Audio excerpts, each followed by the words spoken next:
Hi friends, இந்த வீடியோவில் என்ன பார்க்க போகிறோம் அப்படின்னா, தற்கால தமிழ்நாட்டு வரலாறு வெங்கடேசன் புக்கிலேருந்து அண்ணாதுரை ஆட்சி பற்றி தான் பார்க்க போகிறோம். இதுவும் வந்து முக்கியமான டாபிக். ஸோ இவர் ரிலேட்டடாகவும் நிறைய கொஷின்ஸ் வரும்.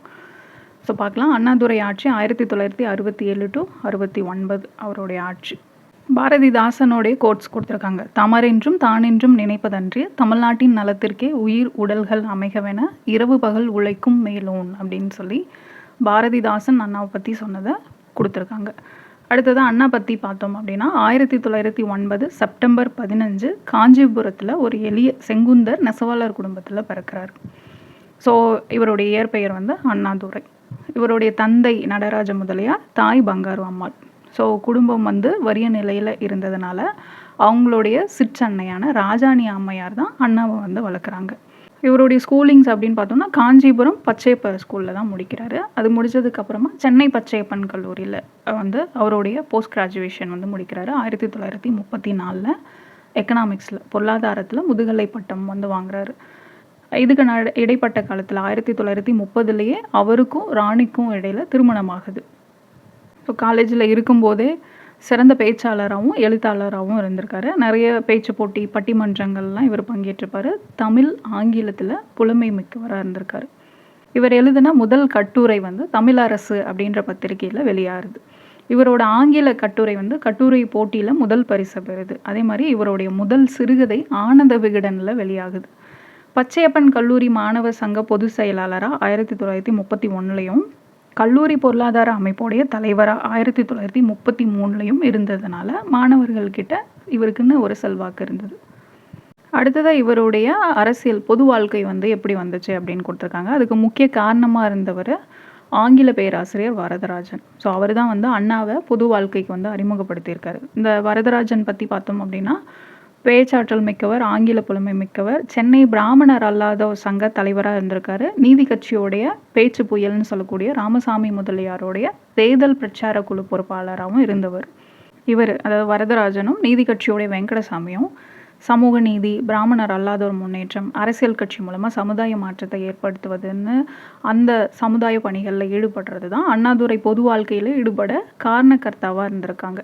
இதே போல் அறிஞர் அண்ணாவுக்கு தமிழ் தேசியத்து மேலேயும் சங்க இலக்கியங்கள் மேலேயும் ஆர்வம் வரதுக்கு காரணமாக இருந்த தமிழ் பேராசிரியர்கள் யார் அப்படின்னு பார்த்தோன்னா மோசூர் கந்தசாமி, மணி திருநாவுக்கரசு.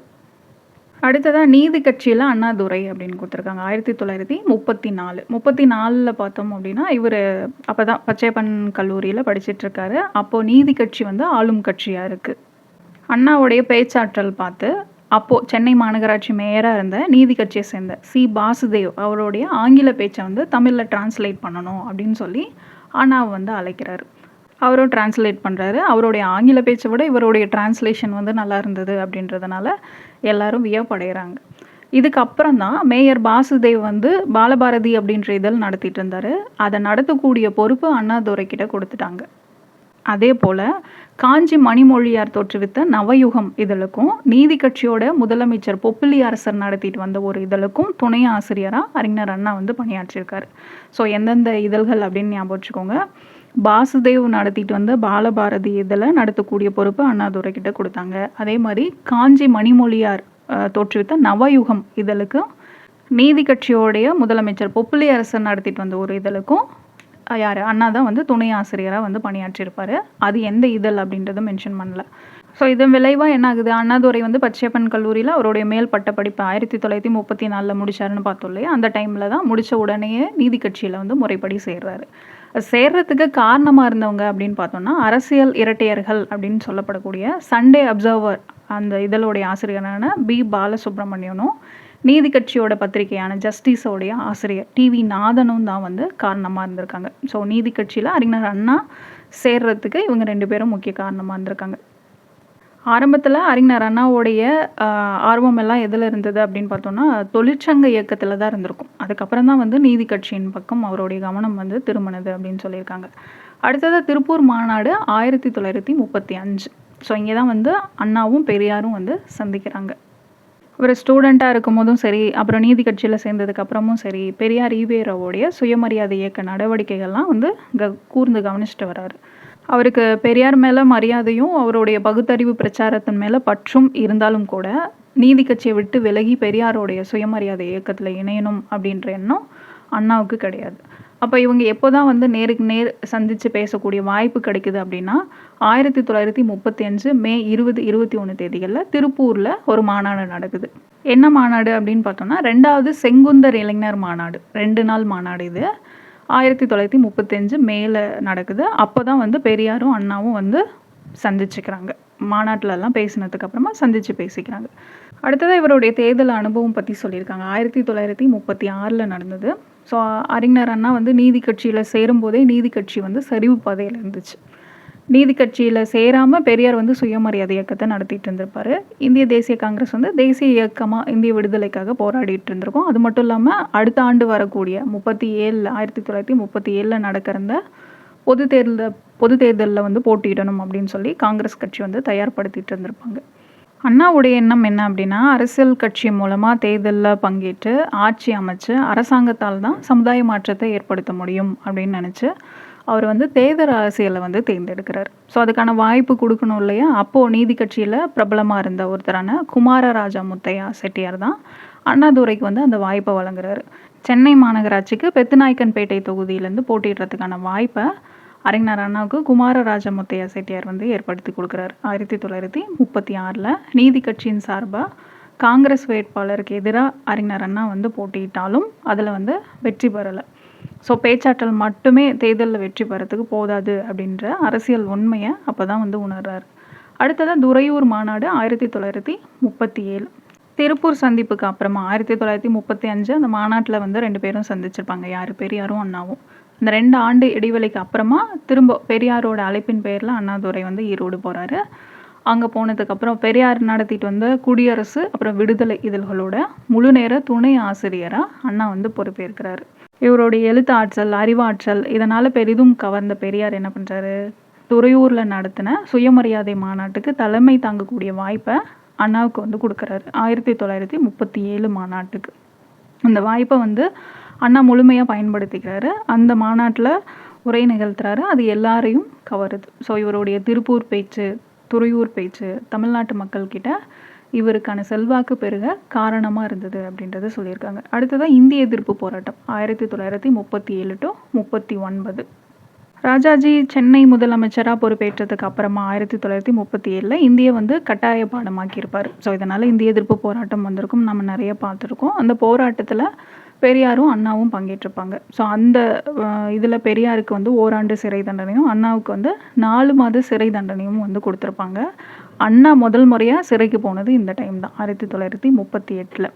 பெரியாரும் அண்ணாவும் ஒரே சிறையில் ஒரே தளத்தில் அடைக்கப்பட்டிருப்பாங்க. அடுத்ததாக பெரியாருடன் பயணம் 1941 பெரியார் வந்து ஹரித்வாருக்கு யாத்திரை போயிருப்பார். கூடவே வந்து அண்ணாவையும் கூட்டிகிட்டு போயிருப்பார். ஸோ 10 நாட்கள் வந்து அங்கே தங்கியிருந்திருப்பாங்க. அந்த தங்கியிருந்த நாட்களில் ஸ்ரத்தானந்தா கல்வி நிர்வாகம் வந்து என்ன பண்ணும் அப்படின்னா, பெரியாரை கல்லூரிக்கு வந்து உரையாற்ற வரணும் அப்படின்னு சொல்லி அழைச்சிருப்பாங்க. அவரும் போய் அந்த கல்லூரி மாணவர்கள்கிட்ட உரையாற்றியிருப்பார். ஸோ அவருடைய அந்த உரையை வந்து ஆங்கிலத்தில் டிரான்ஸ்லேட் பண்ணவர் அண்ணாதுரை. பெரியாரோடைய ராமாயண பேச்சு அப்புறம் அண்ணாவோடைய ஆங்கில மொழி பெயர்ப்பு இது வந்து அங்கேருந்தவங்களை கவர்ந்தது அப்படின்னு சொல்லியிருக்காங்க. அடுத்ததாக பெரியார் லக்னோ பல்கலைக்கழகத்துக்கு பேசுகிறதுக்காக போகிறாரு. ஸோ அங்கேருந்த கூட்ட அமைப்பாளர்கள் வந்து அண்ணாவும் பேசணும் அப்படின்னு சொல்லி கேட்குறாங்க. ஆனால் அதுக்கு பெரியார் வந்து சம்மதிக்கலை. ஸோ என்ன சொல்லிடுறாரு அப்படின்னா, அண்ணாதுரை வந்து இவருடைய பேச்சை மொழிபெயர்க்க தான் வந்திருக்காரு, அவர் பேச வரல அப்படின்னு சொல்லி மறுத்துடுறாரு. இந்த நிகழ்வு அண்ணாவுடைய அறிவு பயணத்தில் மறக்க முடியாத நிகழ்வு அப்படின்னு சொல்லியிருக்காங்க. அடுத்ததாக தனித்தடத்தில் அண்ணாதுரை 1942 ஹரித்வார்லேருந்து வந்ததுக்கு அப்புறமா அண்ணா என்ன பண்ணுறாரு அப்படின்னா, பெரியாரை விட்டு பிரிஞ்சு காஞ்சிபுரம் போகிறாரு. அங்கே போய் தான் திராவிட நாடு அப்படின்ற பெயரில் ஒரு வார இதழை வந்து தொடங்குறாரு. எப்போ அப்படின்னு பார்த்தோன்னா 1942 மார்ச் 8ஆம் தேதி தான் அந்த வார இதழை வந்து தொடங்குறாரு. இது மக்கள்கிட்ட நல்ல வரவேற்பு பெறுது. சௌமியன், பரதன், ஒற்றன், சம்மட்டி, நக்கீரன், சமதர்மன், வீனஸ், வீரன் இந்த மாதிரியான புனைப்பெயர்களில் கட்டுரைகளையும் கதைகளையும் விமர்சனங்களையும் ஓரங்க நாடகங்களையும் வந்து அண்ணா எழுதியிருந்தார். விரைவிலேயே ராம அரங்கண்ணனும் தில்லை வில்லாளனும் அண்ணாவோடு சேர்ந்து அவருடைய பத்திரிகை முயற்சிக்கு பக்கபலமாக இருந்தாங்க. அவருடைய அந்த திராவிட நாடு வார பத்திரிகைக்கு தேவை வந்து அதிகரிச்சுட்டே வந்ததுனால அந்த பத்திரிகைக்குன்னு ஒரு அச்சகம் வந்து ஆரம்பிக்கணும் அப்படின்னு சொல்லி தான் அந்த பண தேவையை பூர்த்தி செய்யணும்னு நிறைய நாடகங்கள் வந்து எழுதியிருந்தார். அது என்னென்ன நாடகங்கள் அப்படின்னா, சந்திரோதயம், ஓரிரவு, வேலைக்காரி, சிவாஜி கண்ட இந்து ராஜ்யம், நீதி தேவன் மயக்கம், காதல் ஜோதி, பாவையின் பயணம், குமஸ்தாவின் பெண், கொலைகாரியின் குறிப்புகள். ஸோ இதன் மூலமாக இதெல்லாம் விற்று அதன் மூலமாக கிடைக்கக்கூடிய பணத்தை வச்சு ஒரு அச்சகம் வந்து ஸ்டார்ட் பண்ணோம் அப்படின்னு சொல்லி தான் ஆரம்பிச்சிருப்பாங்க. அதன் மூலமாக வருவாயும் வந்து ஈட்டியிருப்பாங்க. அண்ணாவோடைய இந்த புரட்சிகரமான படைப்புகள்லாம் பார்த்து எழுத்தாளர் கல்கி கிருஷ்ணமூர்த்தி இருக்கார் இல்லையா, அவர் வந்து ஜெர்மனியோட நாடக மேதை இப்சனோடு அண்ணாவை வந்து ஒப்பிட்டு எழுதியிருப்பார். அதே மாதிரி பாரதிதாசன் அண்ணாதுரைக்கு அறிஞர் அப்படின்ற பட்டத்தை சூட்டியிருப்பார். ரொம்ப முக்கியமானது, நோட் பண்ணிக்கோங்க. பாரதிதாசன் தான் அறிஞர் அப்படின்ற பட்டத்தை வந்து அண்ணாவுக்கு கொடுத்தது. அதுலேருந்து தான் அறிஞர் அண்ணாதுரை அப்படின்னு சொல்லி அதுக்கப்புறம் அழைக்கப்பட்டார். அடுத்ததாக கடவுள் மறுப்பு இயக்கம். ஸோ 1940களில் பெரியார் வந்து கடவுள் மறுப்பு இயக்கத்தை வந்து தீவிரப்படுத்துகிறாரு. ஆனால் அண்ணா கடவுள் இருக்கிறாரா இல்லையா இந்த மாதிரி சர்ச்சையெல்லாம் கலந்துக்காமல் மக்கள்கிட்ட அந்த மூட நம்பிக்கைகளை போக்கணும் அப்படின்னு சொல்லி புராணங்கள், இதிகாசங்களில் இருக்கக்கூடிய அந்த முரண்பாடு, நம்ப முடியாத நிகழ்ச்சிகள் பற்றின விழிப்புணர்வை வந்து மக்களுக்கு எடுத்துரைக்கிறாரு. அடுத்ததான் திருச்சி மாநாடு 1943. அண்ணா வந்து ஈரோட்டிலேருந்து காஞ்சிபுரம் வந்து திராவிட நாடு பத்திரிகையை நடத்திட்டு இருந்தாலும் அவருக்கும் பெரியாருக்கும் இடையில் இருந்த தொடர்பு வந்து நீடிச்சுட்டே இருந்தது. அதுக்கு காரணம் என்ன அப்படின்னு பார்த்தோன்னா, அப்போது பெரியார் நீதி கட்சியோட தலைவராகவும் அண்ணா வந்து அதோட அந்த நீதி கட்சியோடைய பொதுச் செயலாளராகவும் இருந்தது தான் அதுக்கு காரணம். 1943 ஏப்ரல் 25 திருச்சியில் 14வது நீதி கட்சி மாநாடு வந்து கூட்டப்படுது. அந்த மாநாட்டுக்கு தலைமை தாங்கினவர் அப்படின்னு பார்த்தோன்னா அறிஞர் அண்ணா. அதுக்கான வாய்ப்பை கொடுத்தவர் அப்படின்னு பார்த்தோன்னா பெரியார் கொடுத்துருப்பார். அடுத்ததாக சேலம் மாநாடு 1944 ஆகஸ்ட் 27 தான் சேலத்தில் நீதி கட்சி மாநாடு வந்து கூட்டப்படுது. அந்த மாநாட்டில் தான் நீதி கட்சி வந்து திராவிடர் கழகம் அப்படின்னு பெயர் மாற்றம் பண்ணுறாங்க. இந்த பெயர் மாற்றத்துக்கு முன்னாடி இந்த கட்சியோட பெயரை மாற்றணும் அப்படின்னு சொல்லி பெரியார் முயற்சிட்டு இருக்கும் போதே சண்டே அப்சர்வர் ஆசிரியரான பி பாலசுப்ரமணியன், அப்புறம் WB Soundarapandian, PT Rajan, Rathinasamy, CG Britto இவங்கெல்லாம் பார்த்தீங்க அப்படின்னா பெரியாரோடைய தலைமையவே மாற்றணும் அப்படின்னு சொல்லி நடவடிக்கையை மேற்கொள்கிறாங்க. அப்போ நீதி கட்சியோட பொதுச் செயலாளராக இருந்த கியாபே விஸ்வநாதம் வந்து பெரியாருக்கு எதிராக 14 குற்றச்சாட்டுகளை கூறி அந்த பதவியிலிருந்து விலகி இருந்திருப்பார். நீதி கட்சி வந்து 2 பிரியக்கூடிய சூழ்நிலை வந்து உருவாகும் போது அண்ணா வந்து பெரியாருக்கு பக்கபலமாக இருந்திருப்பார். அதுக்கப்புறம் தான் நீதி கட்சியை திராவிடர் கழகமாக பெயர் மாற்றணும் அப்படின்ற பிரதான தீர்மானத்தை முன்மொழியக்கூடிய பொறுப்பை அண்ணா கிட்ட கொடுத்தாரு பெரியார். அண்ணா கொண்டு வந்து இந்த தீர்மானம் தான் ஒரு மனதாக வந்து நிறைவேற்றி வச்சுருப்பாங்க. ஸோ பெரியார் வந்து எல்லாரையும் சந்தேகப்படுற மாதிரி அண்ணாவையும் அதுக்கு முன்னாடி சந்தேகப்பட்டிருப்பாரு. அது தப்புன்னு தெரிஞ்சதுக்கு அப்புறம் தான் அந்த தீர்மானத்தை முன்மொழியக்கூடிய வாய்ப்பை அண்ணா கிட்ட கொடுத்துருப்பாரு. காங்கிரஸ் தலைவராக இருந்த டாக்டர் வரதராஜலு நாயுடு அண்ணாதுரையை வந்து நீதி கட்சியோடைய மூளை அப்படின்னு சொல்லி வர்ணிச்சிருப்பார். அடுத்தது திருச்சி மாநாடு 1945. ஸோ சேலம் மாநாட்டிலேயே அண்ணா பெரியாருக்கு இடையில் அந்த மனக்கசப்பு, மனவிரிசல் இருந்திருக்கும். அது நாளுக்கு நாள் அதிகமாகிட்டே போயிடுச்சு. அரசியல் கட்சியான நீதி கட்சியை வந்து திராவிடர் கழகம் அப்படின்ற பெயரில் ஒரு முழுமையான சமுதாய இயக்கமாக மாற்றணும் அப்படின்னு சொல்லி பெரியார் முயற்சி மேற்கொண்டது அண்ணாவுக்கு வந்து பிடிக்கல. அவருக்கு என்ன அப்படின்னா, அவர் வந்து ஒரு ஜனநாயகவாதி. நம்ம ஏற்கனவே பார்த்தோம், அவர் வந்து அரசியலில் நின்று தான் மாற்றத்தை கொண்டு வரணும் அப்படின்னு சொல்லி தான் ஏற்கனவே தேர்தலில் போட்டிகிட்டு இருப்பார். ஸோ இதை சமுதாய இயக்கமாக மாற்றக்கூடிய பெரியாரோட போக்கில் அண்ணாதுரைக்கு வந்து உடன்பாடு இல்லை. இந்த மாதிரி ஒரு சூழ்நிலையில் தான் 1945 செப்டம்பர் 29, 30 தேதிகளில் திராவிடர் கழகம் மாநில மாநாடு திருச்சியில் வந்து நடைபெறுது. அந்த மாநாட்டில் திராவிடர் கழகத்தை சேர்ந்தவங்க எல்லாருமே வந்து கருப்பு சட்டை அணியணும் அப்படின்ற தீர்மானத்தை கொண்டு வரணும்னு பெரியார் வந்து முடிவு செய்கிறாரு. அண்ணா வந்து என்ன சொல்கிறாரு, கழக தொண்டர்கள் வேணால் கருப்பு சட்டை சீருடைய அணியட்டும், மற்றவங்களை அணியணும்னு கட்டாயப்படுத்த வேணாம் அப்படின்னு சொல்லி சொல்கிறாரு. ஆனாலும் கருப்பு சட்டை தீர்மானம் வந்து நிறைவேற்றப்படுது. ஸோ இது பற்றி அண்ணாதுரையோடைய எண்ணங்களை வெளிப்படுத்துறது அப்படின்னா அந்த உருவக கதைகள் மூலமாக ராஜபாட் ரங்கத்துறை, மரத்துண்டு, இரும்பாரம் இந்த மாதிரி உருவக கதை மூலமாக அவருடைய எண்ணங்களை வந்து வெளிப்படுத்தினார் அப்படின்னு சொல்லியிருக்காங்க. அடுத்ததாக இந்திய எதிர்ப்பு போராட்டம் 1946. ஸோ சென்னை ராஜதானியோட முதலமைச்சராக டி பிரகாசம் இருந்தப்போவும் அவர் வந்து இந்திய கட்டாய பாடமாக்கணும் அப்படின்னு சொல்லி முயற்சி மேற்கொண்டிருப்பார் 1946 to 47. ஸோ மறுபடியும் இந்திய திணிப்புக்கு எதிராக போராட்டத்தை வந்து பெரியார் தொடங்குறாரு. திராவிடர் கழகத்தின் சார்பாக இந்த இந்திய எதிர்ப்பு போராட்டம் வந்து நடந்தது. அதுக்கு அண்ணாதுரை வந்து போராட்ட தளபதியாக தேர்ந்தெடுக்கப்பட்டிருப்பார். இவர் அண்ணாதுரையோட தலைமையில் தான் இந்த போராட்டம் வந்து நடந்திருக்கும். நிறைய பேர் வந்து கைது செய்யப்பட்டிருப்பாங்க. அடுத்ததாக பாரதிதாசனுக்கு பாரிசா 1946. என்ன நடந்தது அப்படின்றது கொடுத்தாங்க. அதாவது பெரியாருக்கும் அண்ணாவுக்கும் இடையில அந்த பிளவு வந்து எப்படி ஏற்பட்டது, முரண்பாடு எப்படி ஏற்பட்டது அப்படிங்கிறது தான் இது எல்லாமே. திராவிட இயக்கத்துக்காக உழைச்சவங்க நிறைய பேர். அதில் முன்னணியில் இருந்தவங்களில் ஒருத்தர் தான் பாரதிதாசன். ஸோ அவர் பார்த்துட்டு வந்தால் ஆசிரியர் தொழிலை விட்டு கூட திராவிட இயக்கத்தில் சேர்ந்ததுனால வறுமையில் இருந்திருப்பார். பாரதியாருக்கு ஏற்பட்ட அந்த கதி இவருக்கும் வந்துடக்கூடாது அப்படின்றதுனால இவருடைய நண்பர்களில் சிலர் வந்து பாரதிதாசனுக்கு நிதி சேர்த்து உதவணும் அப்படின்னு சொல்லி முன் வந்திருப்பாங்க. அதில் முக்கியமான ஒரு நாமக்கல் செல்லப்ப ரெட்டியார் அதுக்கான முயற்சிகளை வந்து மேற்கொள்கிறாரு. அண்ணாவும் இதுக்கு ஆதரவு அளிக்கிறாரு. ஆனால் பெரியாருக்கு பெருசாக இதில் உடன்பாடு இல்லை. ஆனாலும் 1946 ஜூலை 28 பச்சையப்பன் கல்லூரி மைதானத்தில் பாரதிதாசனுக்கு வந்து நிதி வழங்கக்கூடிய விழா வந்து நடக்குது. அதில் அண்ணா கலந்துக்கிட்டு உரையாற்றி பாராட்டி பேசுகிறாரு. அண்ணாவுடைய ஓரிரவு நாடகத்தோட 25வது காட்சிக்கு தலைமை தாங்கியவர் யார் அப்படின்னு பார்த்தோன்னா பாரதிதாசன். அப்போ தான் அண்ணாவுக்கு வந்து அறிஞர் பட்டம் வழங்கினதா ராணி மைந்தன் அப்படின்றவங்க வந்து குறிப்பிட்டிருக்காங்க. அடுத்ததாக இந்திய விடுதலை நாள் துக்க தினம் 1947 ஆகஸ்ட் 15 சுதந்திர தினமாக வந்து அறிவிக்கும் போது பெரியார் வந்து அந்த நாளை துக்க தினமாக கொண்டாடணும் அப்படின்னு சொல்லி அறிக்கை வெளியிட்டிருப்பார். அது மட்டும் இல்லாமல் அந்த நாளை பிரிட்டிஷ் பனியா பிராமண ஒப்பந்த நாள் அப்படின்னு சொல்லி வர்ணிச்சிருப்பார். ஏன் அப்படின்னா பிரிட்டிஷ்காரங்க போனால் என்ன, வட இந்தியர்களுடைய ஆதிக்கம் வந்து இருக்கும், வட இந்தியர்கள் வந்து ஆதிக்கம் செலுத்துவாங்க அப்படின்னு சொல்லி எச்சரிச்சிருப்பார். சென்னை மாகாண ஆளுநர்களாக வட இந்தியர்களை வந்து நியமிக்கக்கூடாது அப்படின்னு சொல்லி எதிர்த்து கருப்பு கொடி பிடிக்க ஏற்பாடு பண்ணியிருப்பார். இதெல்லாம் வந்து கழகத்தில் இருந்த யாரையும் வந்து கலந்து ஆலோசிக்காமல் தன்னிச்சையாக வந்து பெரியார் வெளியிட்டிருப்பார். இந்த அறிக்கைக்கு எதிர் அறிக்கையை வந்து திராவிட பத்திரிகையில் அண்ணா ஆகஸ்ட் 10 வெளியிட்டிருப்பார். அண்ணாவோட அறிக்கையில் என்ன குறிப்பிட்டிருப்பார் அப்படின்னா, சுதந்திர தினத்தை இன்ப நாளாக கருதணும் அப்படின்னு சொல்லியிருப்பார். அவர் பெரியார் துக்க தினமாக சொல்லியிருப்பார், இவர் இன்ப நாளாக வந்து கருதணும் அப்படின்னு சொல்லியிருப்பார். திராவிட கழக தலைவராக இருந்தவர் பெரியார். அவருக்கு எதிராக தான் அந்த கழகத்துடைய பொதுச் செயலாளராக அந்த அண்ணா வந்து அறிக்கை வெளியிட்டிருப்பார். அடுத்ததாக கண்டன கூட்டம் 1948. ஓமந்தூர் ராமசாமி ரெட்டியார் சென்னை மாகாண முதலமைச்சர் ஆனதுக்கப்புறம் இந்திய கட்டாய பாடமாக்குறாரு 1948 ஜூன் 20. ஸோ தமிழ்நாட்டில் அப்போது வந்து இந்தி விருப்ப பாடமாக தான் இருந்தது. அது இவர் முதலமைச்சர் ஆனதுக்கப்புறம் கட்டாய பாடமாக்குறாரு. இதை எதிர்த்து 1948 ஜூலை 17 சென்னையில் ஒரு கண்டன கூட்டம் வந்து நடைபெறுது. இது வரைக்கும் வேறுபட்டிருந்தாங்க இல்லையா, பெரியாரும் அண்ணாவும் வந்து ஒன்றா இதுக்காக பங்கேற்கிறாங்க. இந்த மாநாட்டில் பெரியார் பேசும்போது என்ன சொல்லியிருப்பார் அப்படின்னா, இதுதான் இறுதி போராட்டம், காம்ரேட் அண்ணாதுரை சொன்னது போல் நானும் உங்களோடு சேர்ந்து போராட வந்திருக்கேன் அப்படின்னு சொல்லி பேசியிருப்பார். அடுத்ததாக ஈரோடு மாநாடு 1948.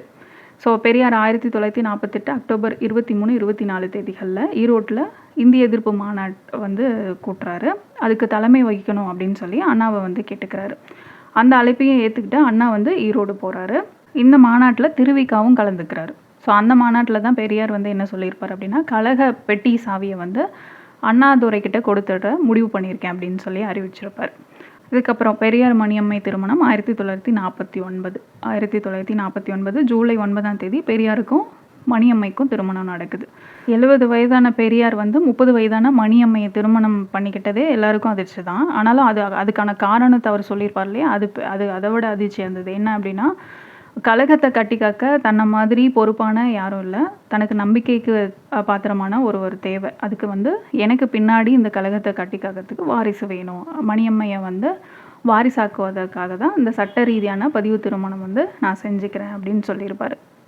அதாவது கழகத்தோடைய பொறுப்பை வந்து அண்ணா கிட்ட கொடுக்கறதுக்கு பதிலாக மணியம்மையர்கிட்ட வந்து கொடுக்கணும் அப்படின்றதுக்கான ஏற்பாடு தான் இந்த திருமணம். இதுக்கு மேலேயும் இந்த கழகத்தில் இருக்க வேணாம் அப்படின்னு சொல்லி தான் அண்ணா வந்து என்ன பண்ணியிருப்பார், அந்த கழகத்திலேருந்து வெளியேறியிருப்பார். திராவிடர் கழகம் அப்போ தான் 2ஆக பிளவுபடுது. அடுத்ததான் 1949 திராவிட முன்னேற்ற கழகம். திராவிட கழகத்திலேருந்து அண்ணா வந்து வெளியேறிட்டார். அவர் கூடவே ஈவேகி சம்பத், நெடுஞ்செழியன், கருணாநிதி, NV நடராஜன் இந்த மாதிரி முன்னணி தலைவர்களும் வெளியேறுறாங்க. அது மட்டும் இல்லாமல் இவங்கெல்லாம் சேர்ந்து தான் திராவிட முன்னேற்ற கழகம் திமுக அப்படின்ற பெயரில் ஒரு புதிய கட்சியை வந்து ஸ்டார்ட் பண்ணணும்னு சொல்லி தீர்மானிக்கிறாங்க. இப்போது 1949 செப்டம்பர் 17 எங்கே வந்து இந்த முடிவை வந்து எடுக்கிறாங்க அப்படின்னா, சென்னை பவழக்கார தெரு 7ஆம் எண் இல்லத்தில் இந்த தீர்மானத்தை வந்து எடுக்கிறாங்க. அந்த கட்சிக்குன்னு பொதுக்குழுவும் அமைக்கிறாங்க. அது மட்டும் இல்லாமல் கொடி வந்து முடிவு பண்ணணும் இல்லையா, அதுவும் முடிவு பண்ணுறாங்க. மேலே கருப்பு கீழே சிவப்பு கொண்ட கொடியும் வந்து முடிவு செய்யப்படுது. திமுகவுடைய பொதுச் செயலாளராக அண்ணா வந்து பொறுப்பேற்றுக்கிறாரு. திமுக கட்சியை ஆரம்பித்த அந்த அன்னைக்கு ஈவினிங்கே பார்த்தீங்க அப்படின்னா சென்னை ராபின்சன் பூங்கா மைதானத்தில் கழகத்தோட தொடக்க விழா நடைபெறுது. 1949 செப்டம்பர் 17. பெத்தம்பாளையம் பழனிசாமி தான் அந்த கூட்டத்துக்கு வந்து தலைமை தாங்குறாரு. சென்னையில் திமுகவுடைய முதல் கழகத்தோட தொடக்க விழா நடைபெறுது. பெத்தம்பாளையம் பழனிசாமி அந்த கூட்டத்துக்கு வந்து தலைமை தாங்குறாரு. அப்போ தான் கொட்டு மலையில் கூடைய அண்ணாதுரை வந்து உரையாற்றாரு.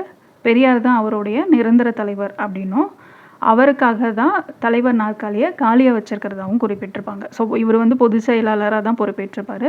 தலைவர் அப்படின்னு யாரையும் அப்போ நியமிச்சிருக்க மாட்டாங்க. திமுக ஆரம்பிக்கப்பட்ட நாள் பெரியாருடைய பிறந்த நாள். அடுத்ததாக வளர்ச்சி அப்படின்னு கொடுத்துருக்காங்க. ஸோ ஆரம்பத்தில் திமுகவுடைய அலுவலகம் வந்து எங்கே இருந்தது அப்படின்னா பவளக்கார தெரு வீட்டில் இருந்தது. அங்கே தான் கட்சியை வந்து முடிவு பண்ணாங்க இல்லையா, அந்த வீட்டில் இருந்தது. அப்புறம் கொஞ்ச நாளுக்கு அப்புறம் தான் அந்த அலுவலகத்தை வந்து மாற்றுறாங்க. மின்ட்டில் இருக்கக்கூடிய ஒரு வாடகை வீட்டுக்கு வந்து மாற்றுறாங்க. அதுக்கப்புறம் வட சென்னையில் ஒரு இடத்த வாங்கி அதுக்கு வந்து அறிவகம் அப்படின்னு சொல்லி பெயரிடுறாங்க 1951 நவம்பரில். இந்த அலுவலகம் அமைக்கணும் அப்படின்னு சொல்லி நிறைய நாடகங்கள் வந்து நடத்தி நிதி சேர்க்குறாங்க. அதுக்கப்புறம் எல்லா இடங்கள்லையும் பிரச்சார கூட்டங்கள் வந்து நடத்துகிறாங்க. ஒரு மாதத்துலேயே 600க்கும் மேற்பட்ட கிளை கழகங்கள் வந்து துவக்குறாங்க. 50,000 பேர் உறுப்பினர்களாக சேர்க்கப்பட்டிருப்பாங்க.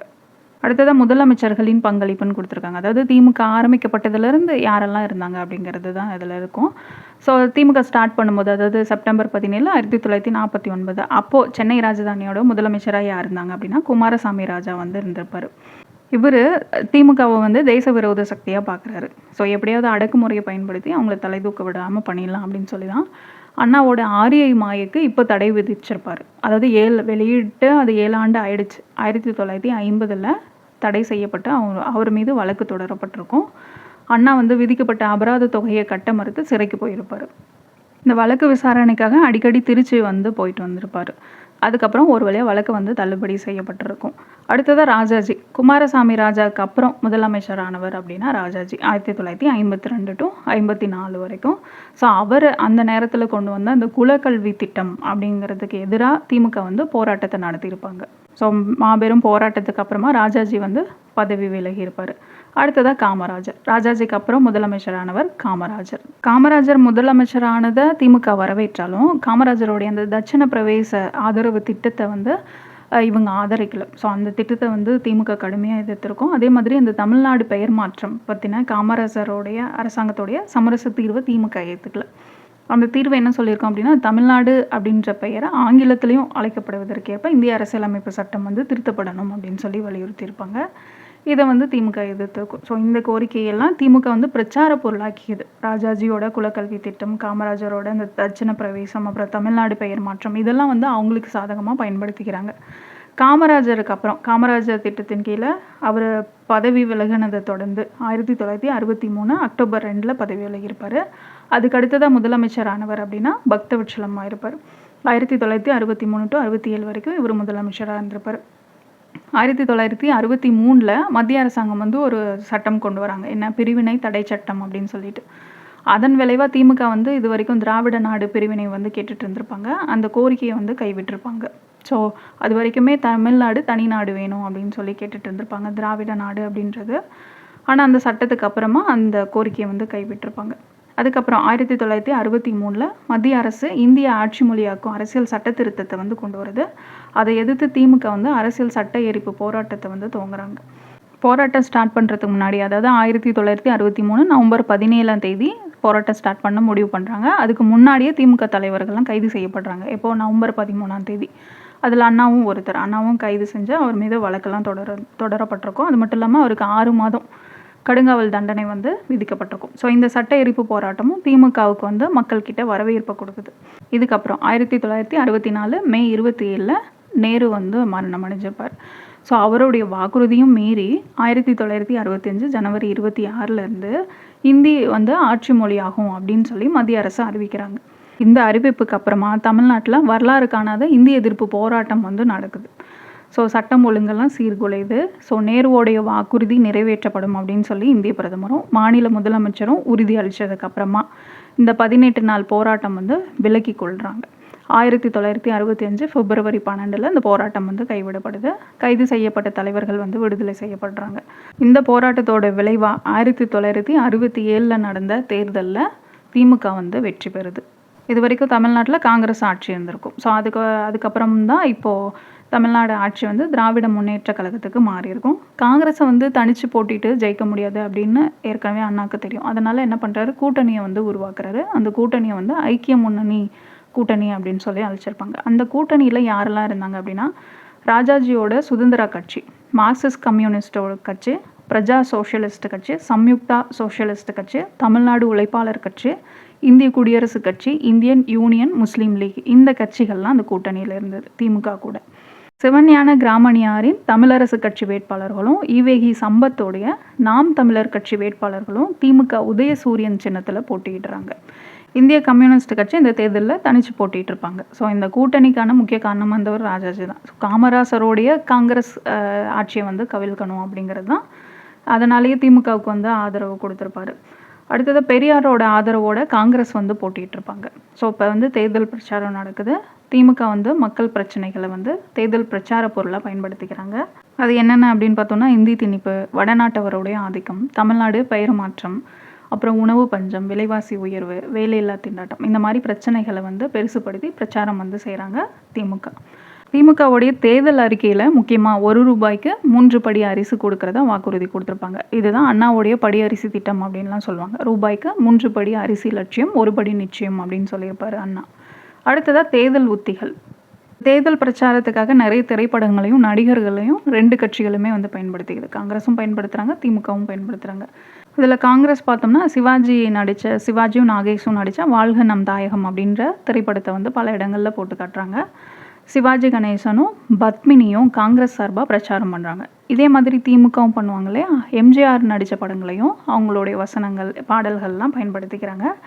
நடிகர்கள் ரவிச்சந்திரன், ஜெய்சங்கர் இவங்கெல்லாம் திமுக வேட்பாளர்களுக்காக பிரச்சாரம் பண்ணுறாங்க. இந்த டைமில் தான் நடிகர் ராதாவால் எம்ஜிஆர் வந்து சுடப்பட்டிருப்பார். கழுத்து கட்டோட மருத்துவமனையில் சிகிச்சை பெற்று வந்திருப்பார். அந்த புகைப்படத்தை வந்து எல்லா இடங்கள்லையும் போஸ்டர் ஓட்டுறாங்க. ஸோ இது வந்து எம்ஜிஆரோடைய அனுதாபாலைகள் வந்து திமுகவுக்கு ஓட்டாக கிடைக்கிது. 1967 பிப்ரவரியில் பொது தேர்தல் வந்து நடைபெறுது. 234 சட்டமன்ற தொகுதிகளுக்கும் 25 நாடாளுமன்ற தொகுதிகளுக்கும் இந்த தேர்தல் வந்து 3 கட்டமாக நடக்குது. February 5, February 18, February 21 3 கட்டங்களாக நடக்குது. திருமங்கலம் தொகுதி கூட்டணி வேட்பாளர் இறந்ததுனால அந்த தொகுதி நீங்களாக 233 தொகுதிகளில் வந்து தேர்தல் நடந்திருக்கும். சட்டமன்ற தேர்தலில் 11 பெண்கள் உட்பட 778 வேட்பாளர்கள் வந்து போட்டிட்டு இருப்பாங்க. இவங்களில் 231 பேர் ஆண்களும் 3 பெண்களும் வந்து தேர்ந்தெடுக்கப்பட்டிருப்பாங்க. மொத்தமாக எவ்வளோ சதவீதம் பேர் வாக்களிச்சிருப்பாங்க அப்படின்னா 76.57% வந்து வாக்களிச்சிருப்பாங்க. அவங்களில் 79.19% பேர் ஆண்கள், 73.99% பேர் பெண்கள். ஸோ இதுதான் தேர்தல் முடிவுகள். திமுக கூட்டணி அப்படின்னா போட்டியிட்ட இடங்கள் வந்து 174. அதில் வென்ற இடங்கள் அப்படின்னு பார்த்தோம்னா 138 இடங்களில் வென்றிருப்பாங்க. காங்கிரஸ் 234லையும் வந்து போட்டிகிட்ருப்பாங்க. 49 இடங்களில் வந்து வெற்றி பெற்றிருப்பாங்க. மீதி எல்லாமே பார்த்திங்க அப்படின்னா திமுகவோடைய கூட்டணி கட்சிகள் தான். சுதந்திரா, மார்க்சிஸ்ட் கம்யூனிஸ்ட், பிரஜா சோஷலிஸ்ட், இந்திய யூனியன் முஸ்லீம் லீக், சம்யுக்தா சோஷலிஸ்ட், இது எல்லாமே வந்து திமுக கூட கூட்டணி கட்சிகள் தான். சுயேட்சைகள் அப்படின்னு எடுத்துட்டோம்னா 7 இடங்களில் வந்து ஜெயிச்சிருப்பாங்க. ஸோ திமுக மட்டுமே 138 இடங்களில் ஜெயிச்சிருப்பாங்க. 1962 தேர்தலில் காங்கிரஸ் 139 இடங்கள்லையும் திமுக 50 இடங்கள்லையும் வந்து ஜெயிச்சிருப்பாங்க. ஸோ அதுவே இந்த தேர்தலில் 67 தேர்தலில் பார்த்தோம் அப்படின்னா காங்கிரஸ் வெறும் 49 இடங்கள்லையும் திமுக 138 இடங்கள்லையும் வந்து ஜெயிச்சிருப்பாங்க. இந்திய அளவில் தேசிய கட்சியை ஒரு மாநில கட்சி தோற்கடிக்கிறது அப்படின்னா, அதுவும் தனி பெரும்பான்மையோடு தோற்கடிச்சது அப்படின்னா இதுதான் ஃபஸ்ட் டைம். இந்த திமுக கூட்டணி பார்த்தோம் அப்படின்னா 14 மாவட்டங்களில் 10ல் அறுதி பெரும்பான்மையை வந்து பெற்றிருப்பாங்க. இந்த மாதிரி அறுதி பெரும்பான்மையோட காங்கிரஸ் ஒரு மாவட்டத்தில் கூட வெற்றி பெறலை. அதுக்கு காரணமாக இருந்தது அந்த கட்சி வந்து ஆதி திராவிடர்கள், முஸ்லீம்களுடைய ஆதரவை இழந்தது தான் காரணம் அப்படின்னு சொல்லப்படுது.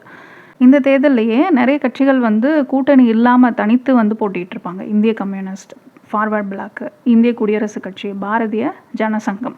இதில் இந்திய குடியரசு கட்சிக்கும் பாரதிய ஜனசங்கமும் ஒரு இடங்களில் கூட வெற்றி பெற்றிருக்காது.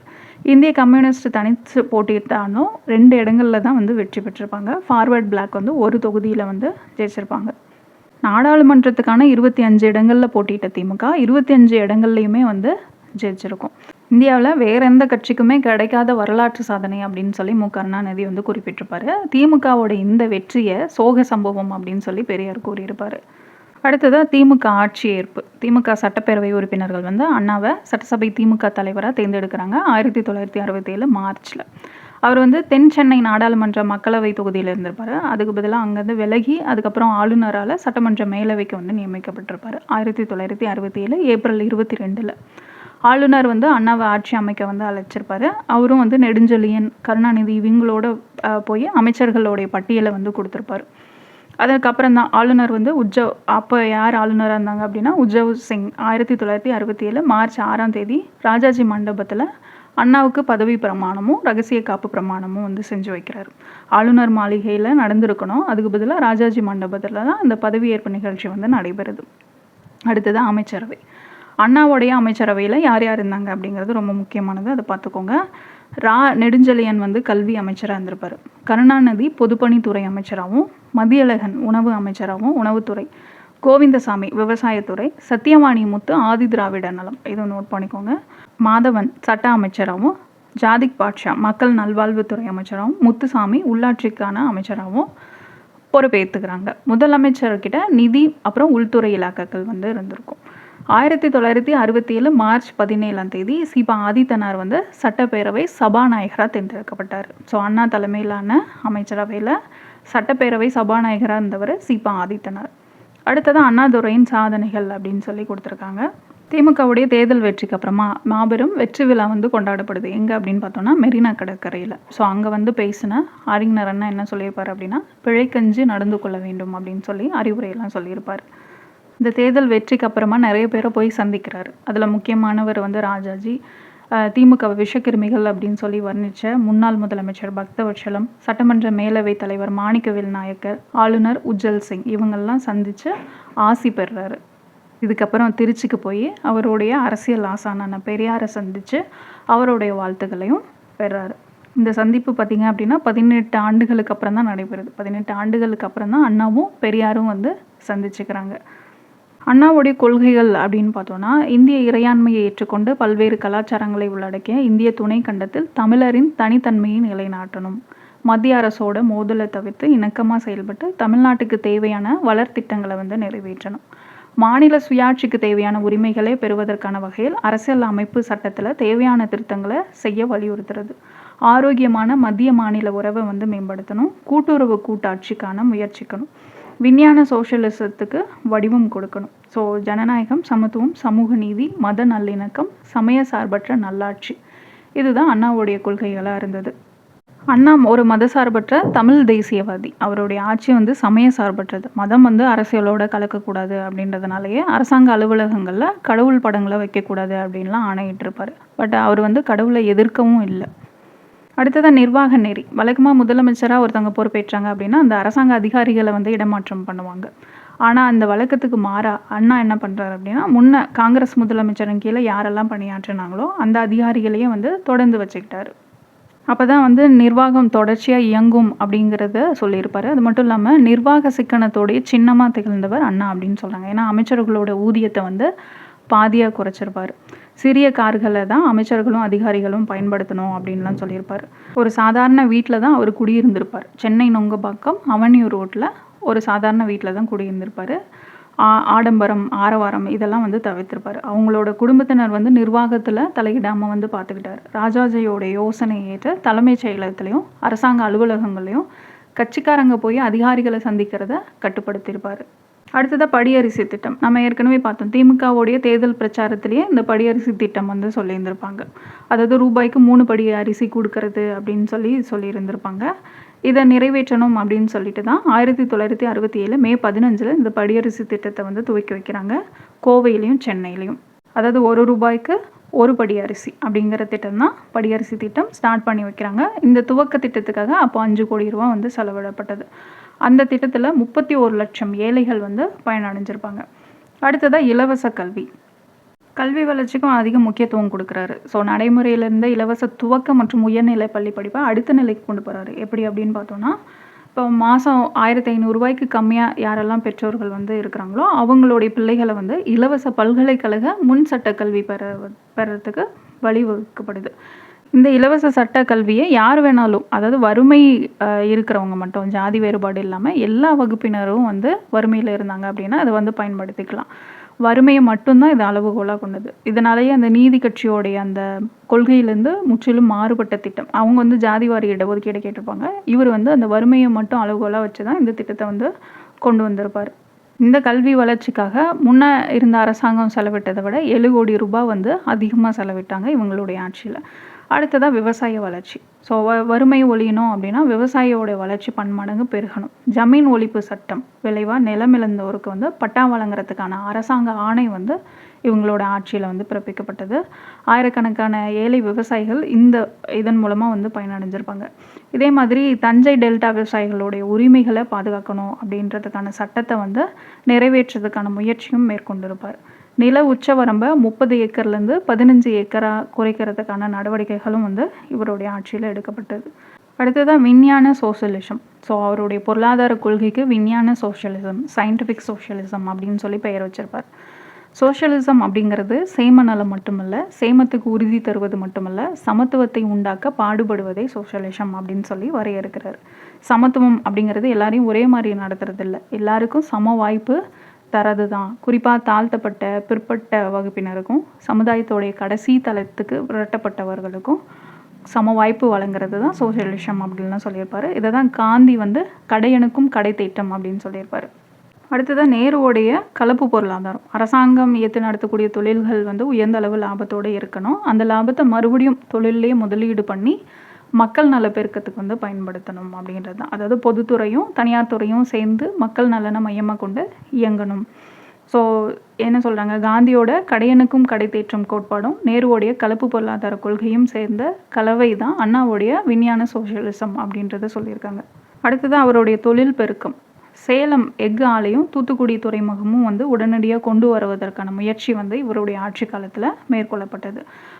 மத்திய அரசோடைய கவனத்தை தமிழ்நாட்டு மேலே திருப்பணும் அப்படின்னு சொல்லி 1967 ஜூலையில் தொழில் எழுச்சி நாள் வந்து தமிழகத்தில் கொண்டாடப்படுது. ஆரம்பத்தில் அண்ணாவுடைய பொருளாதார கொள்கையை விமர்சித்தவர் தான் கம்யூனிஸ்ட் தலைவர் ராமமூர்த்தி. அவர் கூட 1946க்கு அப்புறம் அண்ணாவுடைய கவனம் வந்து பொருளாதார பிரச்சனைகளில் திரும்பினது உண்மை அப்படின்னு சொல்லி குறிப்பிட்டிருக்காரு. அதன் விளைவாக தான் இந்த தொழில் எழுச்சி நாள் வந்து கொண்டாடப்பட்டது அப்படின்னும் குறிப்பிட்டிருக்காரு. அடுத்ததாக வீராணம் குடிநீர் திட்டம் 1. வீராணம் ஏரி கிபி 10ஆம் நூற்றாண்டில் சோழர்கள் காலத்தில் கட்டின ஏரி. இந்த ஏரிக்கு எங்கேருந்து தண்ணி வருது அப்படின்னா கொள்ளிடத்துலேருந்து வடவார் வழியாக தண்ணி வந்து கொண்டு வரப்பட்டுட்டு இருந்தது. அண்ணா 1967 ஆட்சி ஏற்றதுக்கு அப்புறமா தமிழ்நாட்டோடைய பண்டைய பெருமையை புதுப்பிக்கணும், அது மட்டும் இல்லாமல் சென்னையோடைய குடிநீர் தேவையை பூர்த்தி செய்யணும் அப்படின்னு சொல்லி வீராணம் ஏரியிலேருந்து சென்னைக்கு தண்ணீர் கொண்டு வரதுக்கான வீராணம் குடிநீர் திட்டத்தை வந்து உருவாக்குறாரு. கடலூரில் இந்த திட்டத்துக்கான அடிக்கலை நாட்டியிருப்பாங்க. அண்ணா இந்த திட்டத்தை நிறைவேற்றத்துக்கு முன்னாடியே காலமாயிருப்பார். அடுத்ததாக சமுதாய சீர்திருத்தம். இதுதான் நீதி கட்சி வழிவந்த அந்த திராவிட அமைப்புகளுடைய மூல மந்திரம். சமுதாய மாற்றம் ஏற்படணும் அப்படின்னா தமிழர்கள்கிட்ட மனமாற்றம் ஏற்படணும் அப்படின்னு சொன்னவர் பெரியார். மனமாற்றத்துக்காகலாம் காத்திருக்கக்கூடாது, அரசாங்கத்தோட அதிகாரத்தின் மூலமாக சமுதாய சீர்திருத்தம் வந்து கொண்டு வரணும் அப்படின்னு சொன்னவர் அண்ணா. அதுக்கு செயல் வடிவம் கொடுக்குற வகையில் தான் இந்து திருமணங்கள் திருத்த மசோதாவை வந்து சட்டப்பேரவையில் அறிமுகப்படுத்துகிறாரு 1967 ஜூலை 18. இந்த மசோதா பார்த்திங்க அப்படின்னா சுயமரியாதை திருமணங்களுக்கு சட்ட அங்கீகாரம் கொடுக்குது. எதிர்க்கட்சிகளோட ஆதரவோடு தான் இந்த சட்ட மசோதா வந்து நிறைவேற்றியிருப்பாங்க. யாரெல்லாம் வந்து கலப்பு திருமணம் பண்ணிக்கிட்டாங்களோ அவங்களுக்கெல்லாம் தங்கப்பதக்கம் வந்து கொடுத்துருந்தாங்க. அடுத்ததாக போக்குவரத்து நாட்டுடைமையாக்கல். ஸோ அவருடைய அந்த விஞ்ஞான சோஷலிசம் அப்படின்ற கொள்கையின் அடிப்படையில் முதல் கட்ட நடவடிக்கை என்ன எடுத்திருப்பார் அப்படின்னா பேருந்து போக்குவரத்தை வந்து நாட்டுடைமையாக்கியிருப்பார். அதாவது தனியார் அமைப்புக்கிட்ட இருந்த போக்குவரத்து துறை வந்து இப்போ அரசாங்கத்துக்கிட்ட மாற்றிருப்பாங்க. அடுத்ததாக வரி கொள்கை. இருப்போர் கொடுக்க வேண்டும், இல்லாதோர் பயனடைய வேண்டும் அப்படிங்கிறது தான் அண்ணாவுடைய வரி கொள்கை. அவருடைய சட்டப்பேரவை பேச்சில் ஒன்று குறிப்பிட்டிருப்பார். நாம் சாமானியர், நம்மால் சாமானியர்கள் பயன்படுவதற்கான காரியங்களை தான் செய்ய முடியும். 100க்கு என்பது பேருக்கு உண்ண போதிய உணவில்லை. நம் எண்ணம் எல்லாம் அவர்களுக்கு என்ன செய்ய வேண்டும் என்பதை பற்றியே உள்ளது அப்படின்னு குறிப்பிட்டிருப்பார். படியரிசி திட்டத்துக்காக வரி பணத்தை வந்து மானியமாக கொடுத்துருப்பாங்க. அரிசி வந்து ஏழையோட அடிப்படை தேவை தான். அதே சமயம் நகர்ப்புற நிலவரியை வந்து விலக்கி கொள்றதுக்கு அவருக்கு உடன்பாடு இல்லை. இருக்கிறவங்க வரி செலுத்தணும் அப்படிங்கிறது தான் அவருடைய எண்ணம். தரிசு நிலத்துக்கு வந்து வரி விலக்கு அளிக்கப்பட்டது. வரி சுமை தாங்கக்கூடியோர் மீது தான் வரி வந்து விதிக்கப்பட்டது. யார்கிட்ட இருக்கோ அவங்க வந்து வரி கட்டணும் அப்படிங்கிறது தான். வரி பணத்தை வச்சு குளங்கள் வந்து தூர்வாடுறாங்க, கிணறுகள் வந்து பராமரிக்கப்படுது, பேருந்து கட்டணம் வந்து குறைக்கப்படுது. அடுத்தது தமிழ்நாடு பெயர் மாற்றம். ஸோ பக்தவட்சலம் முதலமைச்சராக இருந்த அவருடைய ஆட்சி காலத்தில் அரசியலமைப்பு சட்ட திருத்தம் கொண்டு வராமல் சமரச தற்காலிக தீர்வு வந்து காணப்பட்டது இந்த பிரச்சனைக்கு. என்ன அப்படின்னா, ஆங்கிலத்தில் மதராஸ் மாகாணனும் தமிழில் தமிழ்நாடு அப்படின்னு அழைச்சிக்கலாம் அப்படின்னு சொல்லி அப்போதைக்கு ஒரு தீர்வு வந்து சொல்லியிருந்திருப்பாங்க. ஆனால் அண்ணா அப்படி இல்லை, சட்டத்திருத்தம் கொண்டு வந்து தமிழ்நாடு அப்படின்ற பெயர் மாற்றணும் அப்படின்றதுல உறுதியாக இருந்தார். அதோட முதல் நடவடிக்கையாக தான் பார்த்தீங்க அப்படின்னா 1967 ஜூலையில் அரசாங்க தலைமைச் செயலகத்தோடைய பெயர் வந்து தமிழ்நாடு அரசாங்க செயலகம் அப்படின்னு சொல்லி மாற்றினாங்க. அதுக்கப்புறம் சென்னை மாகாணத்தோட பெயரை தமிழ்நாடு அப்படின்னு பெயர் மாற்றணுன்றது தீர்மானத்தை சட்டப்பேரவையில் அறிமுகப்படுத்துகிறாங்க. அந்த தீர்மானம் ஒரு மனதாக நிறைவேற்றதுக்கு அப்புறமா 1969 ஜனவரி 14 சென்னை மாகாணத்தோட பெயர் அரசியலமைப்பு சட்ட திருத்தத்தோடு தமிழ்நாடு அப்படின்னு அதிகாரப்பூர்வமாக அறிவிக்கப்பட்டது 1969 ஜனவரி 14. அடுத்ததான் முதல் விபத்துன்னு கொடுத்துருக்காங்க இல்லையா. ஸோ அவருடைய ஆட்சி காலத்தில் 1967 ஜூலை 1 பார்த்தோம் அப்படின்னா தென் சென்னையில் இருந்த நிறைய குடிசைகள் வந்து தீப்பற்றி எரியுது. 600க்கும் மேற்பட்ட குடிசைகள் வந்து எரிஞ்சு போயிருக்கும். ஸோ எதிர்கட்சிகள் தலைவர்கள்லாம் அழைச்சி துயர் துடைப்பு நடவடிக்கைகள் வந்து விரிவாக வந்து பண்ணுறாங்க. எல்லா கட்சிகளும் வந்து இனிமேல் புதிய குடிசை பகுதிகள் வந்து வராமல் பார்த்துக்கிறோம் அப்படின்னு சொல்லி உறுதியளிக்குது. முதலமைச்சர் நலநிதி, சீஃப் மினிஸ்டர்ஸ் வெல்ஃபேர் ஃபண்ட் வந்து அப்போ ஆரம்பிக்கிறாங்க. பொதுமக்கள் கிட்டேருந்து நிதி திரட்டி 3000 வீடுகள் வந்து கட்டி முடிக்கப்படுது. அடுத்ததாக இடைத்தேர்தல். ஸோ அண்ணா முதலமைச்சர் ஆகணும் அப்படின்னு சொல்லி பதவி விலகின அந்த தென் சென்னை நாடாளுமன்ற தொகுதிக்கு 1967 நவம்பர் 7 இடைத்தேர்தல் வந்து நடைபெறுது. இந்த தொகுதியில் முரசொலி மாறன் வந்து போட்டியிடுறாரு. அப்போ அவருக்கு வயசு 35. அவரை எதிர்த்து காங்கிரஸ் வேட்பாளராக CR ராமசாமி வந்து போட்டியிடுறாரு. ஆனாலும் இந்த தேர்தலில் முரசொலி மாறன் தான் 1,05,000 வாக்கு வித்தியாசத்தில் வந்து வெற்றி பெறாரு. அதாவது அண்ணாவுக்கு இருந்த செல்வாக்கு வந்து குறையல அப்படிங்கிறத இந்த தேர்தல் வந்து நிரூபிச்சிருக்கும். அடுத்ததாக உலகத்தமிழ் மாநாடு 1968. முதல் உலகத்தமிழ் மாநாடு 1966 பிப்ரவரி 16 to 23 தேதிகளில் மலேசியாவுடைய தலைநகரான கோலாலம்பூரில் நடந்திருக்கும். அண்ணாவுடைய ஆட்சி காலத்தில் 2வது உலகத்தமிழ் மாநாடு வந்து ஸ்டார்ட் நடத்தியிருப்பாங்க. 1968 ஜனவரி மாத துவக்கத்தில் சென்னையில் வந்து இந்த 2வது உலகத்தமிழ் மாநாடு வந்து கொண்டாடப்பட்டிருக்கும். இந்த மாநாட்டை உலகத்தமிழ் ஆராய்ச்சி கழகமும் திமுக அரசாங்கமும் இணைஞ்சு சென்னை பல்கலைக்கழகத்தில் ஜனவரி 3 to 10 வரைக்கும் நடத்தியிருப்பாங்க. அப்போது இந்திய குடியரசுத் தலைவர் அந்த ஜாகீர் ஹுசேன் தான் மாநாட்டை வந்து தொடங்கி வச்சுருப்பாரு. அண்ணா வந்து மாநாட்டுக்கு தலைமை வச்சிருப்பார். ஸோ பல்வேறு நாடுகள்லேருந்து 20க்கும் மேற்பட்ட தமிழ் அறிஞர்களும், தமிழ்நாட்டிலேருந்து 190 அறிஞர்களும், வெளிமாநிலத்திலேருந்து 30 அறிஞர்களும் இந்த மாநாட்டில் வந்து பங்கேற்றிருப்பாங்க. இந்த மாநாட்டை ஒட்டி தமிழ்நாட்டு சிறைகளில் இருந்த 1500 கைதிகளின் தண்டனை காலம் வந்து குறைக்கப்பட்டு விடுதலை செய்யப்பட்டிருப்பாங்க. அடுத்ததாக சிலைகள் திறப்பு. 2ஆம் உலக தமிழ் மாநாட்டின் போதே தமிழ் சான்றோர்களுடைய நிறைய சிலைகள் வந்து திறந்து வச்சுருப்பாங்க. 1968 ஜனவரி 1 தேதியில் அண்ணா சிலையை முன்னாள் நீதி கட்சி தலைவர் ராமசாமி முதலியார் அப்போது சென்னை மவுண்ட் ரோட்டில் வந்து திறந்து வச்சுருப்பார்.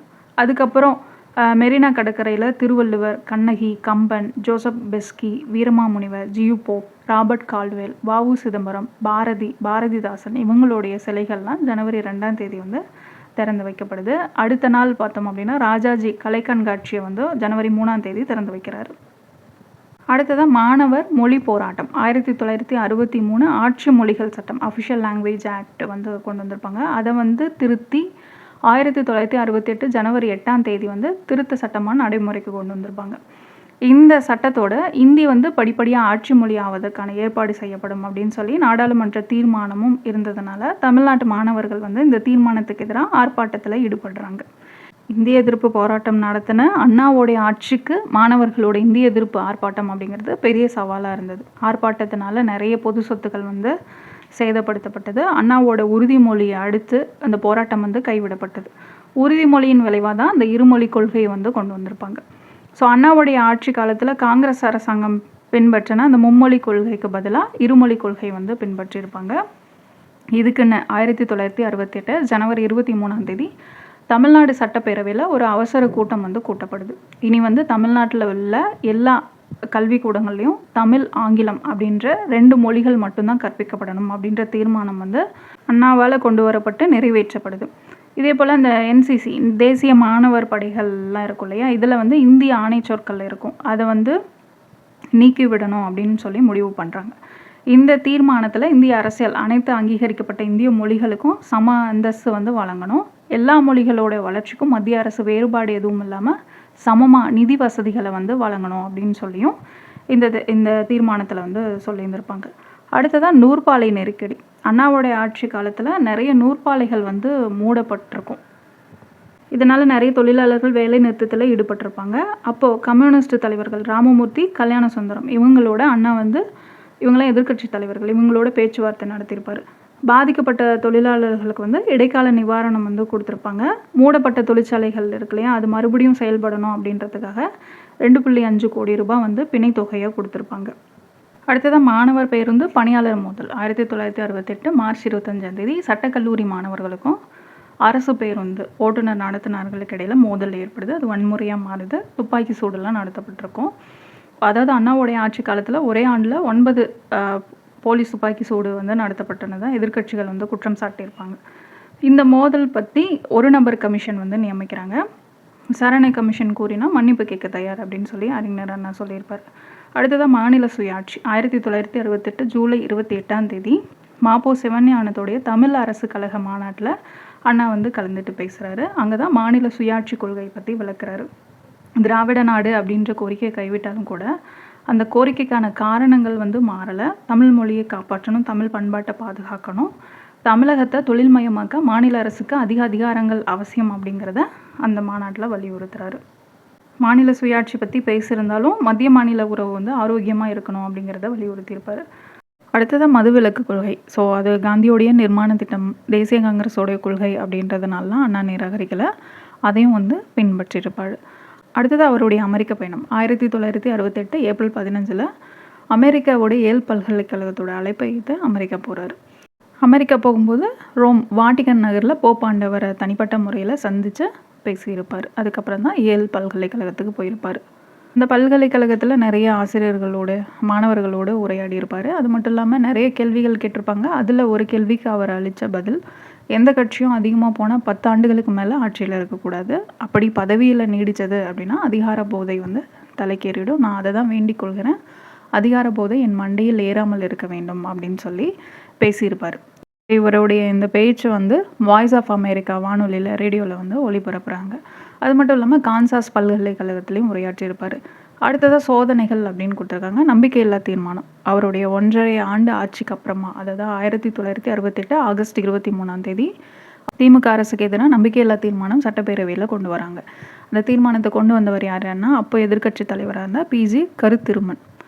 ஸோ நம்பிக்கையில்லா தீர்மானம் பற்றி விவாதம் நடக்குது. அதில் கலந்துக்கிட்ட கே விநாயகம் அப்படின்றவர் திறமையாக ஆட்சி செய்ய முடியல அப்படின்னா பதவி விலகிறதே மேல் அப்படின்னு சொல்லியிருப்பார். ஸோ நம்பிக்கையில்லா தீர்மானத்துக்கு வந்து அதை மறுக்கிறாரு, அந்த குற்றச்சாட்டுகளை புள்ளி விவரங்களோடு மறுக்கிறாரு.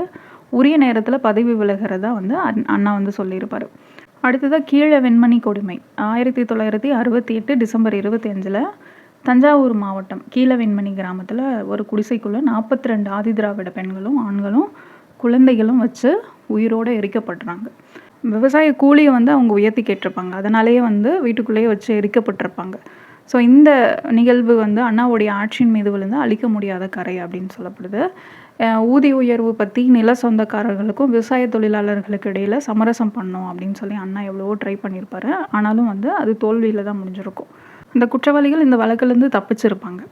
அண்ணாவை பற்றி எழுதின சாகர் அகுலிவாலியா என்ன சொல்கிறாரு அப்படின்னா, நில சேதத்தை பற்றி திமுக ஏற்படுத்தின எதிர்பார்ப்பு ஏமாற்றம் அடைந்ததோட எதிரொலி தான் இந்த கீழ்வெண்மணி நிகழ்ச்சி அப்படின்னு சொல்லியிருக்காரு. அடுத்ததாக அண்ணாவின் அந்திய காலம். 1968 செப்டம்பரில் அண்ணாவுக்கு புற்றுநோய் கேன்சர் இருந்தது கண்டுபிடிக்கப்படுது. மருத்துவ சிகிச்சைக்காக அவர் அமெரிக்கா வந்து அனுப்பப்படுறாரு. அங்கே இருக்கக்கூடிய நியூயார்க் நினைவு மருத்துவமனையில் அனுமதிக்கப்படுறாரு. டாக்டர் தியோடர் மில்லர் அவருக்கு வந்து சிகிச்சை அளிக்கிறார். அறுவை சிகிச்சை முடிஞ்சு அவர் எப்போ திரும்ப சென்னைக்கு வராரு அப்படின்னா நவம்பர் 6 வந்து வந்திருப்பார்.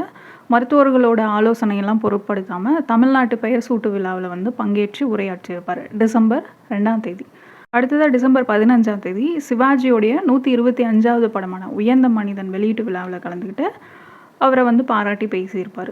இதுக்கப்புறம் 1969 ஜனவரி 8 நாகர்கோவில் நாடாளுமன்ற தொகுதி இடைத்தேர்தலில் காமராசருக்கு எதிராக எந்த அறிக்கையும் அண்ணா வெளியிடலை. அதே மாதிரி காமராசருக்கு எதிராக திமுக சுதந்திர கட்சியோடைய ஆதரவோடு போட்டிட்ட டாக்டர் மத்தியாசையை வந்து ஆதரித்து பேசவும் இல்லை, ஆதரிக்கவும் இல்லை. பொங்கல் திருநாள் அன்னைக்கு ஜனவரி 14 கலைவாணர் என்எஸ் கிருஷ்ணன் சிலையை திறந்து வச்சு சிறப்புரையாற்றார். அதுதான் அவருடைய இறுதி பொது நிகழ்ச்சி. 1969 ஜனவரி 20 அவங்க வீட்டு பாத்ரூமில் மயங்கி விழுந்து கிடந்திருக்காரு. அதுக்கப்புறம் சென்னை அடையார் புற்றுநோய் மருத்துவமனையில் அனுமதிக்கப்படுறாரு. 1969 பிப்ரவரி 3 பிற்பகல் 12:20 அண்ணா இயற்கையை எழுதியிருப்பார். ஸோ அவருடைய இறுதி ஊர்வலத்தில் 1.5 கோடி மக்கள் கலந்துக்கிட்டாங்க. ஸோ அந்த நிகழ்வு கின்னஸ் புத்தகத்தில் பதிவு செய்யப்பட்டிருக்கு. 1983 கின்னஸில் இடம் பெற்றிருக்கு. ஸோ இவ்வளோ தான் அறிஞர் அண்ணா பற்றின இன்ஃபர்மேஷன் இந்த புக்கில் இருக்கிறது. ஸோ பார்த்துக்கோங்க. அடுத்த ஒரு வீடியோவில் பார்க்கலாம். தேங்க்யூ.